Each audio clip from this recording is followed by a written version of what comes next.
የህግ ሚስቴ ነች። ምን ለማለት ፈልጎ ነው? ያው በድንግልና ነው ያገባኋት ምናምን ለማለት ፈልጎ ነው። እና የህግ ሚስቴ ነች፣ ልጆችም አሉን እና ኑሮ ሲከብዱንና አንዳንድ ነገሮች ከበድ ሲሉን ወደ አረብ ሀገር እንድትሄድ ተስማማንና አረብ ሀገር ሄደች። 4 ዓመትም ቆይታ መጣች። ከመጣች በኋላ ግን እያየሁባት ያለው ባህሪ ትንሽ ግራ አጋባኝ። በግንኙነት ወቅት የተለያየ ፖዚሽን ትጠይቀኛለች እና ሌላ ወንድ ለምዳ ነው ወይ ብዬ ውስጤ እንቅልፍ አጣ፣ ሰላም አጣሁኝ እና ምን ይሻለኛል ምን ላደርግ እንዳልጠይቃት፣ ያው ከኔ በፊት የምታውቀው ወንድ ስለሌለ እንደዚህ ብሎ ደፍሮ መጠየቅ ከበደኝ። ደግሞ ማፈቅራት አለሁኝ፣ ምን ይሻለኛል እስኪ አማክሩኝ፣ ወንድ ለምዳ ይመስላችኋል ወይ ነው። እስከዛሬም ያላሳየሃት ፓርት አለ ማለት ነው። ከባድ ነው እውነት። እንደዚህ ማለት ራሱ በጣም ነው የሚያሳፍረው እውነት ለመናገር ማለት ነው።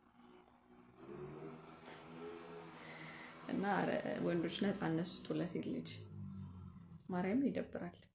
ሲጀመር ልክ እናንተ ወንዶች ተሰብስባችሁ እንደምታወሩት ሴትም ለሴት ሲገናኝ ልክ እንደዛ ያወራል። ገባ? እሷ አውቃ ወይ እንደዛ ነገሮች ሲወሩ ምናምን መሞከር ፈለገች። ከአንተ ሌላ ማን አማራጭ አላት?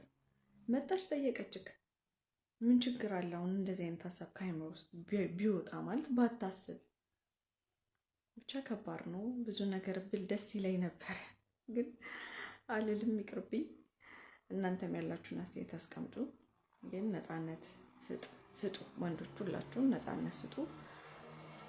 በተረፈ ደግሞ ወዳታለሁ ፍቅራታለሁ ብለሃል። ካፈቀርካት ደግሞ ፍቅር የሚጀምረው ከእምነት ነውና እመናት እና ያላሳያትን ፓርት ደግሞ አሳያት እባክህ። እዛው ግቢ ውስጥ የነበረች ትንሽ ቦታ ላይ ሱቅ ተሰርቶልኝ የወንዶች ቡቲክ ከፈትኩኝ። ሱቄ ከመኝታ ቤቴ ጋር የተያያዘች ናት። በሱቄ በኩል ወደ መኝታ ቤት የምታስገባ ትንሽዬ በር አለችኝ። ከመኝታ ቤቴም ወደ ሱቄ መግባት እችላለሁ፣ ከሱቄም ወደ ቤቴ መግባት እችላለሁ። ምሳ በላን፣ አብረን ቆየን፣ አመሸን። እዚሁ ደር አልኩት። በዛች በር ይዤው ወደ መኝታ ትለናለች። እንዴት ናችሁ ዶችዬ? ያንን አክሲዮን ገዝቼ በነበረኝ ገንዘብ ሁሉ ይዤ የመጣሁትን እያንዳንዱን እቃ ምንም ነገር ሳላስቀር እዛው ትቼ ባሳት ብቻ ይዤ መልሼ ወደ ስደት ሄድኩኝ። ከ4 ወር በኋላ እንደ ቤተሰብ፣ እንደ እህት፣ እንደ ጓደኛ ነፍሴ ሆናልኛለች። በጣም ነው መወዳት። ልጆች አሏት፣ ከኔ ኩያ የሚሆኑ ቆንጆ ወንዶችም ሴቶችም ልጆች አሏት። በጣም ወደዱኝ፣ በጣም አከበሩኝ። በማህበረሰቡ፣ በቤተሰቤ፣ በሀገር ያላገኘሁትን ፍቅርም ክብርም እዚህ ያገኘሁኝ። በእርግጥ ድክመቴን አያውቁትም። ማህበረሰቤም እንዲሰድበኝ እንዲያውግዘኝ ያደረገው ድክመቴን በማወቁ ነው። ድክመቴ የማይታወቅ ቦታ ላይ ስሜ ዛሬ ባለኝ ማንነት ብቻ ነው። አረብ ሀገር ከሄድኩኝ በኋላ 13 ዓመት ቆየሁኝ።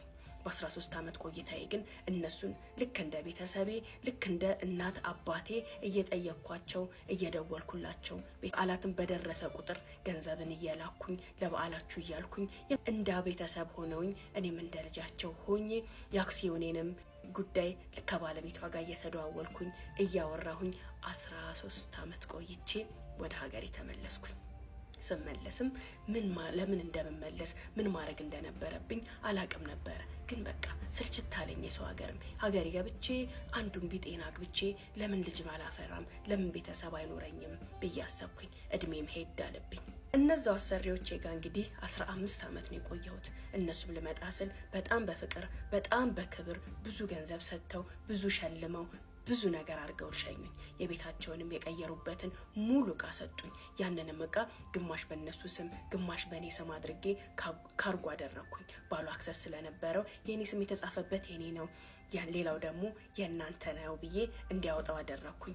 ቤታቸው በጣም ተለውጧል። አካባቢው ከተማ ሆኗል። ቤታቸውን ሰርተውታል። ትልቅ ቦታ ስለነበራቸው ለራሳቸው ቆንጆ ቪላ የሚባል ቤት ሰርተው ዙሪያውን ለሰርቪስ አድርገው ለመኖሪያ ቤትና ለሱቅ አከራይተው ነበር። ያንን እቃ ስልክ ቤቱ በጣም ፈዋለ።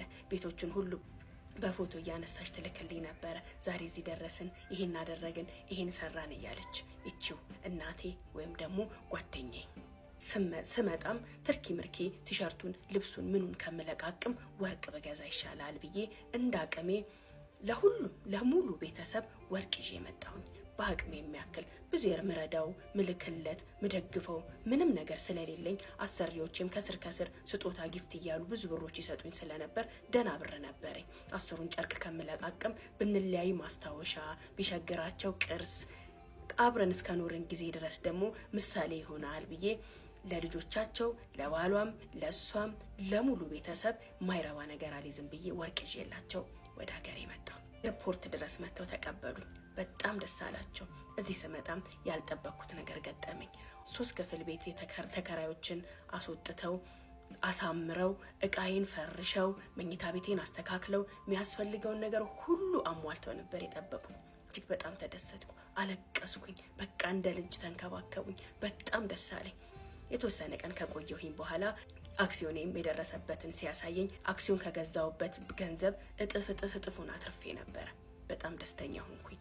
ከዛም በኋላ ከዚህ በኋላ አግብተሽ ወልደሽ እዚሁ ሀገርሽ ትኖሪያለሽ፣ የሰው ሀገር መሄድ የለም መሰደድ የለም፣ እዚሁ ስራ ስሪ ተባልኩኝ። ምን ልስራ በሚል አንዲት ያላጠቀሙባት ቦታ ነበረች። ያቺ ቦታ ለእኔ ቤቴን ካስለቀቁልኝ ሰዎች አጠገብ ያለች ኮሊደር መሰር ክፍት ቦታ ነበረች። ያቺን ቦታ ሰርተሽ ስራ ጀምሪ፣ እዚሁ እየኖርሽ እዚሁ ስሪ በማለት ያቺ ቦታ ተሰርታ ከቤቴም ትንሽ ተቆርሶ ተጨምሮባት ሱቅ ሆነች። የወንዶች ቡቲክ ከፈትኩኝ። እዛው ትንሽዬ ቡቲኬ ውስጥ ሆኜ ቁጭ ባልኩበት አንድ መልከ መልካም ቆንጅዬ ወጣት ክልው እያለ ወደ ሱቅ መጣ።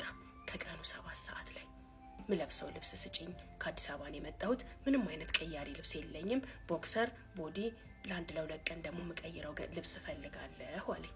እሺ ያልኩት ልብስ እያስመረጥኩት እያለ በጣም ደክሞት ነበርና ቁጭ አለ። እባክሽ ቁርስም አልበላሁም፣ በጣም እርቦኛል፣ እዚህ አካባቢ ምግብ ቤት ካለ ምግብ ዘዥልኝ አለኝ።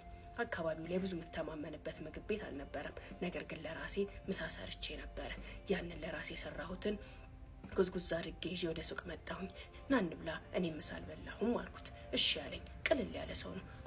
አብረን ምሳችንን በላን፣ ማኪያቶችንን ጠጣን፣ እያወራን ቆየን። የባጡን የቆጡን ከአረብ ሀገር እንደመጣው ሁሉንም ነገር ሳላቀው ብትን ዝርግፍ አድርጌ የድሮ ጓደኛ ይመስል ብዙ ነገር ነገርኩት። ከየት ነው የመጣኸው አልኩት። ከአዲስ አበባ። ታዲያ እንዴት ቀያሪ ልብስ አትይዝም? እንዴት ባዶ እጅህን መጣህ አልኩት። ከሚስቴ ጋር ተጣልቼ ነው፣ በሷ ንዴት ያዘጋጀውትን ሻንጣም ትቼው መጣሁ አለኝ። አይዞህ እንግዲህ አትበሳጭ አልኩት። ለእኔ ርዝቅ ሲያረግህ ነው፣ ከኔ ልብሶቹንም ሁሉንም ትገዛኛለህ እያልኩት ተሳሳቅን።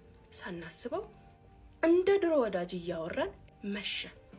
እዚህ አካባቢ የምታውቂው ሆቴል አለ እንዴ? ቆንጆ ሆቴል የማድርበት አለኝ። እስኪ ቆይ እኔም እንግዳ ነኝ፣ ብዙ የማውቀው ሆቴል የምተማመንበት ሆቴል እንኳን የለም አልኩት። ታዲያ እንዴት ይሻላል እየተባባልን እያወራን እኔ ጋር አደር አልኩት። ሀውለት አታምኘኝም፣ ምን እንደሆንኩ ምን እያሰብኩ እንደነበረ ራሱ አሁን ብትጠይቅኝ አላቅም። እሺ አለኝ። ከሱቄ ወደ ቤቴ ይገባል፣ ከቤቴም ወደ ሱቄ ያስገባል። በር አለችኝ። በዛሽ በኩል ሱቄን ዘጋግቼ ይዤው ገባሁ። አብረን አደርን። ጠዋት በጣም በጸጸት ተነሳ። እኔ ግን ምንም አልመሰለኝም። እኔም ተነስቼ ቁርስ መሰራራት ጀመርኩኝ። ልክ ባለ ትዳር ወይ ደግሞ ረጅም ጊዜ አብሮ ያሳለፈ ፍቅረኛሞች ነው የምንመስልሽ። ቁርስ ሰርቼ ይዤ መጥቼ ለምን ትበሰጫጫለህ? ለምን ታዝናለህ አልኩት። በሚስቴ ወስልቼ አላቅም አለኝ። ኦ ሶሪ አሳሳትኩ አልኩት። አይ ግድ የለም ምንም አይደለም አለኝ። ቁጭ ብለን ቁርስ መብላት ጀመርን። ቁርስም ከበላን በኋላ አትሂድ አልኩት። እዚሁ እንዋል፣ እያወራን እየተጫወትን እንዋል፣ ዛሬ አብረን እንዋል፣ አትሂድ አልኩት። እሺ አለኝ። ማውራት ጀመርን። ሱቄ ሳይከፈት 5 ሰዓት ሲሆን አከራዬ ጓደኛዬ የምልሽ ግራ ገብቷት በሬን አንኳኳች።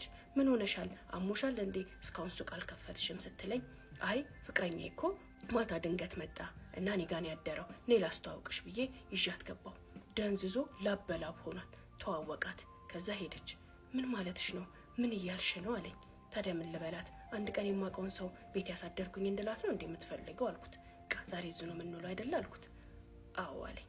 የዛን ዕለት ሳንለያይ እያወራን እየሳቅን እየበላን እየጠጣን እኔ ቤት ውስጥ ዋለን። አብረን አደርን። የግሉን ስራ ነው የሚሰራው። የመጣበትን ጉዳይ እዛው እኔ ጋር ሆኖ ስራውን ጨራረሰ።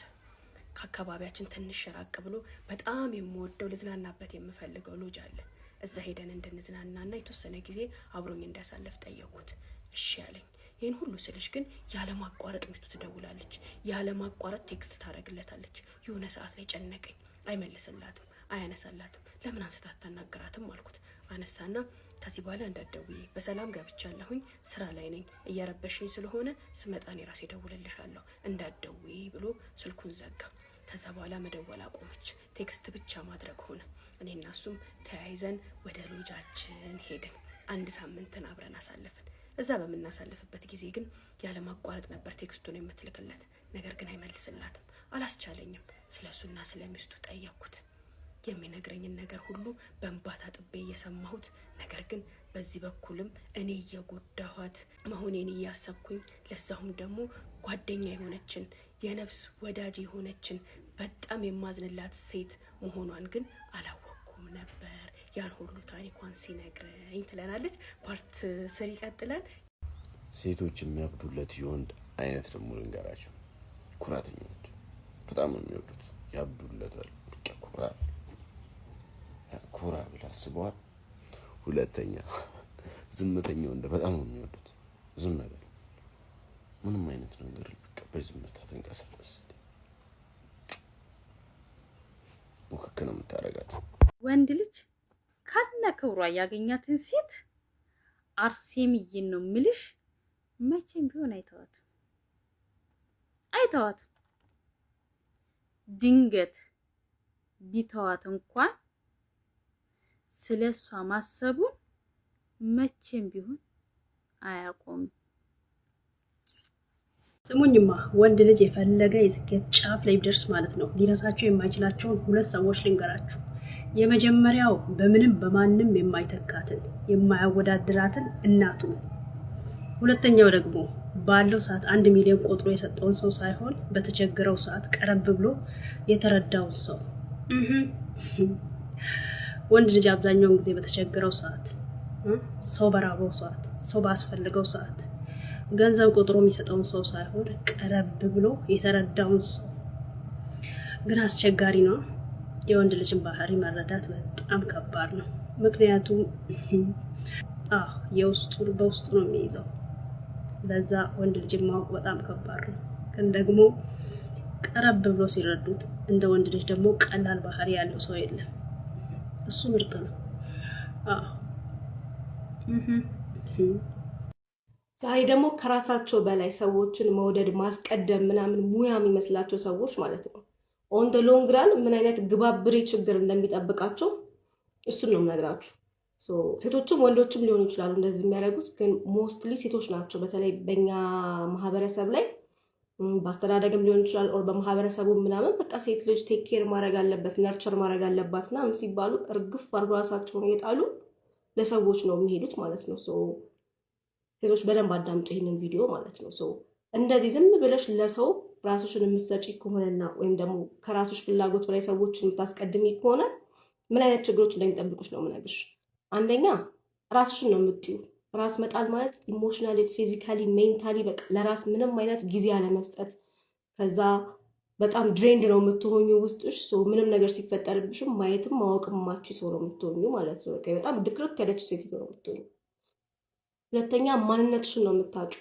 አንድ ሴት ማለት ነው እናት ናት፣ ልጅ ናት፣ እህት ናት፣ ጓደኛ ናት፣ የስራ ባልደረባ ናት ምናምን። ግን አንዲት ሴት ራሷን ለአንድ ነገር ብቻ ብዙ ለሪሌሽንሺፕ ነው ሰው ሪሌሽንሺፕ ላይ ብቻ ራሷን የምትሰጥ ከሆነ ኦልሬዲ ማንነቷ ኦልሬዲ ዲፋይንድ የሚደረገው በዛ ሰውዬ ነው። ሰው የእንትና ሚስት ብቻ መባልን ነው እንጂ ሌሎች ማንነቷ ላይ ኦልሞስት እዚህ ምድር ላይ ኤግዚስት አታደርግም በሏት ማለት ነው። ሶስተኛ ውስጣቸው ላይ ማለት ነው ላይ ከፊት ቢስቁም እንደዚህ ምናምን ይላሉ ምናምን ውስጣቸው ላይ በጣም የሚያስጠላ ንዴትና ጥላቻ ነው ለዛ ሰው የሚቀረው ማለት ነው። ሰዎች እንደዚህ ወይ መናገር ሳይችሉ ወይ ደግሞ ለራሳቸው መሆን ካልቻሉ ደስ የማይል ሪዘንትመንት ነው ውስጣቸው የሚቀረው ማለት ነው። እና ያ የፈነዳ ቀን ጥሩ አይሆንም። አራተኛ እንደዚህ ዝም ብሎ አንድ ሰው ብቻ በተለይ ሴት ልጅ የምትሰጥበት ብቻ ሪሌሽንሺፕ ሲሆን ጤናማ አይሆንም። ላይክ ሚቹዋል ነው መሆን ያለበት። ለሚሰጥሽ ነገር እዛ ጋር ኤፈርቱን ማች ማድረግ ነው እንጂ ዝም ብለሽ ኦቨርጊቭ የምታደርጊ ከሆነ በቃ የመጨረሻ ነው የተመታ አይነት ሪሌሽንሺፕ ውስጥ ነው የምትገቢው ማለት ነው። አምስተኛ ነው አራተኛ ኦኬ። ቀጣዩ ገደብ ማስመር የሚባል ነገር በምንም ተአምር ካፔብል አትሆኝም ለማስመር ማለት ነው። ምክንያቱም ኖ ማለትን አታውቂማ። ሁሌ ፕሊዝ እያረግሽ ነው ሰውን። ሰው ኖ ማለት ደግሞ የማይችል ሰው ባውንደሪ የሚባለውን ነገር ማስመር አይችልም። ሰው ምንም አይነት ሳይኮሎጂካል ነገር እንደዚህ ቢጠቀጠቅብሽ ራሱ አሁን ይህንን ነገር በደንብ ወደ ውስጥሽ ገብተሽ ራስሽ ላይ በጣም በቃ በከሬጅ የማትወስኝ ከሆነ ባትሰሚውም ይሻላል። ይሄን ቪዲዮ ምንም ፖይንትለስ ነው የሚሆነው ማለት ነው። ሌላ በስሜት መዛል ኦልሬዲ ኢሞሽናል ለሰዎች በጣም ኦቨር ጊቭ ስናደርግ ራሳችንን ኔግሌክት ነው የምናደርገው ወይም እንተዋለን፣ ሶ እንዝላለን። በቃ አሁን እንደውም ላስት ታይም እንዳየነው ስትጠቁ ራሱ ምን የተደረገ እንደሆነ እንኳን ማወቅ እንዳትችሉ በቃ ዝላችኋል ነገር በቃ ድንዝዝ የሆነ ነገር እንትን ብለሽ ነው የሚመስለው ማለት ነው። በቃ ድንዝዝ የለሽም ነገር ምናምን ነው የምትሆኝ። ምክንያቱም ኢሞሽናሊ ኦልሬዲ ብለሽ ድሬንድ ሆነሻል ማለት ነው።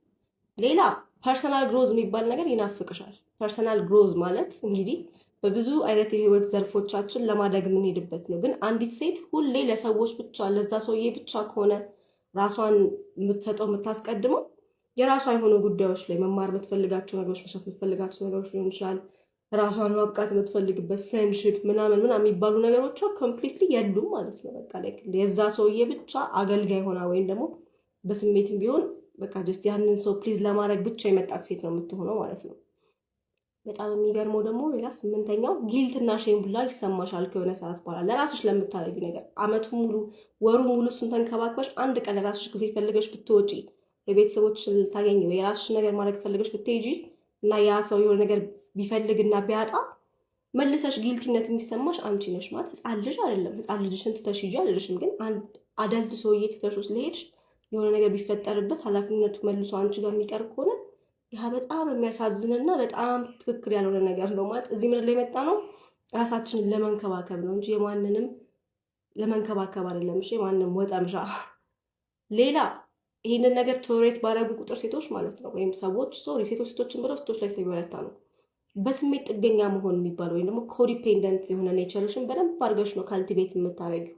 ያ ማለት ከዛ ሰው ውጪ ማንም ሰው ምንም አይነት ጤነኛ ነገር ቢነግርሽ ራሱ መቀበላችን የዛ ሰው 24 በቃ 24/7 ያንን ሰው የሚልሽን ነገር ብቻ ነው የምታደርጊው እና ሳትፈልጊ አንቺ ላይ ፓወር እንዲኖረው ሰጪዋለሽ ማለት ነው። ጥሩም ቢያደርግልሽ መጥፎም ቢያደርግልሽ በስሜት ኦልሬዲ ትቆራኝና ከዛ ሰው ጋር የራስ አቋም የሚባል ነገር ይጠፋል ማለት ነው። 10ኛ የሜንታል ሄልዝ ቡፌ ነው የምትሆኙ ነው የምልሽ። በቃ ኤንዛይቲ ነሽ፣ ስትረስ ነሽ፣ ዲፕሬሽን ነሽ፣ በቃ እንዳለ ስማቸው ራሱ ገና የማይታወቁ ራሱ ሜንታል ሄልዞች አንቺ ማደሪያቸው ነው የምትሆኙ። ምክንያቱም የራስሽን ሜንታል ዌልቢንግ የጠበቅሽ አይደለም። ምንም አይነት ነገር ሲፈጠር ሰውነትሽ ኦልሬዲ ዝም ብሎ ያከማቸው እና በነገራችን ላይ አድሬስ ያልተደረገ ሜንታል ሄልዝ ፊዚካሊ ማኒፌስት አድርጎ ወደ ካንሰር ምናምን ላይ የሚለወጥበት ኬዝ አለ። በሽታ ነው የምትጠሪው ልልሽ ነው ዞሮ ዞሮ እና ናርሲስት ወደ ህይወቴ መጣ እንዲያደርገኝ ብላችሁ ሚዲያ ላይ ወጣችሁ ከማልቀሳችሁ በፊት ማለት ነው ራሳችሁ ይሄንን ኃላፊነታችሁን ተወጡ። ሰው ለራሱ ነው እዚህ ምድር ላይ መጣው። ሰው ራስሽን አክብሪ፣ ራስሽን ውደጂ። ካንቺ ከራስ በላይ ንፋስ አባባል ብቻ አይደለም። it should be your life principle ማለት ነው። ለትዳር የምትሆነ ሴት ማለት ነው። አንደኛ ቤተሰቦችን የምታከብር ሴት፣ ቤተሰቦችን ልታከብር ይገባል። ለትዳር የምትሆነ ሴት ቤተሰቦችን ማክበር አለባት። ሁለተኛ በችግር ጊዜ ሁሌ ከጎን የምትሆን የምትቆም ሴት። ሶስተኛ የምታፈቅር ሴት። እነዚህ 3 ነገሮች ካሟላች አባቴ አግባት እኔን ስማ። አብዛኛውን ጊዜ ዝም የሚል ወንድ ልጅ በውስጡ ክፉ ሆኖ አይደለም፣ ክፉ ሆኖ ሳይሆን ብዙ ሀሳብ፣ ብዙ ችግር፣ ብዙ ውጣ ውረድ ስላለበት ብቻ ዝም የሚለው ማለት ነው። ግን ደግሞ ለማን ብናገር ነው መፍትሄ የማገኘው ይላል። አንደኛ ለሚስቴ፣ ሁለተኛ ለፍቅረኛዬ፣ ሶስተኛ ለጓደኛዬ ብሎ ሰው ይመርጣል ለማን እንደሚናገር ማለት ነው። በዚህ ምድር ላይ ማንም ሰው የማይረዳው ወንድ ልጅ ታውቃላችሁ? የሚያዝን ቢከፋው ቢቸግረው ማንም ሰው የማይረዳው የዋህ አዛኝ ገራገርን ወንድ ልጅ ማንም አይረዳው። ማንም